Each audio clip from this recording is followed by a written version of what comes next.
Recording studio Delhi. Mix by Ramu Kamina on the beat.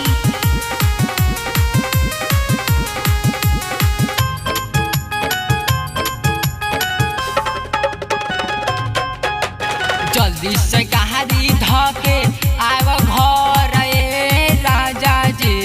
ये राजा आई ना हो बड़ा गजन होता। हाँ जल्दी से गाड़ी धके आव घर ए राजा जी।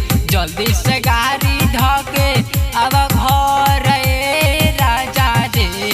नहीं तो देवर हमारी मजा दिन भर ए राजा जी। नहीं तो देवर हमारी मजा दिन भर ए राजा जी। जल्दी से गाड़ी धके आवा घर ए राजा जी। जल्दी से गाड़ी धके आवा घर ए राजा जी। नहीं तो देवर हमारी मजा दिन भर ए राजा जी। नहीं तो देवर हमारी मजा दिन भर ए राजा जी।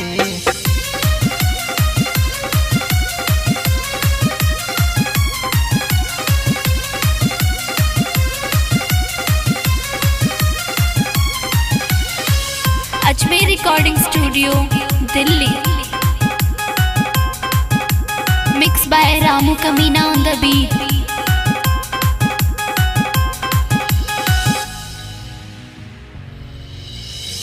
गावना करा के रउआ चल गईनी बहारावा।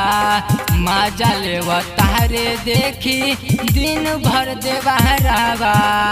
ये जी सुना हाँ गावना करा के रउआ चल गईनी बहारावा। मजा लेव तारे देखी दिन भर देवहरावा।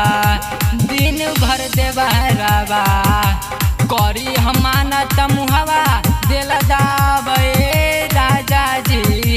करिले मानत मुहवा दिल दावे राजा जी। नहीं तो देवरे मारी मजा दिन भर ए राजा जी। नहीं तो देवरे मारी मजा दिन भर ए राजा जी। नहीं तो देवरे मारी मजा दिन भर ए राजा जी। का बताइए राजा खपुआ रहता हो।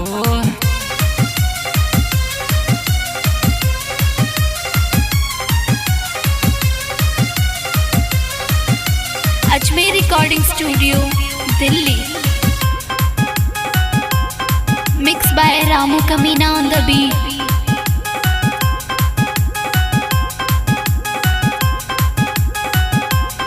हाँ नई बता सुधीर देवरा लूटली लहरिया।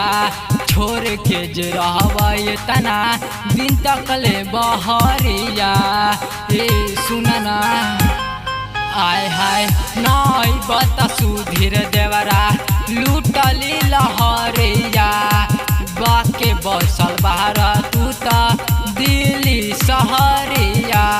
कहले अखिलेश निरमोही अब घरे आजा राजा जी। कहले मीते समाही देख घर आजा राजा जी। घर आजा राजा जी। नहीं तो देवर हमारी मजा दिन भर ए राजा जी। नहीं तो देवर हमारी मजा दिन भर ए राजा जी। नहीं तो देवर हमारी मजा दिन भर ए राजा जी। अरे का कोई हो खजुआ जाके रख देता हो।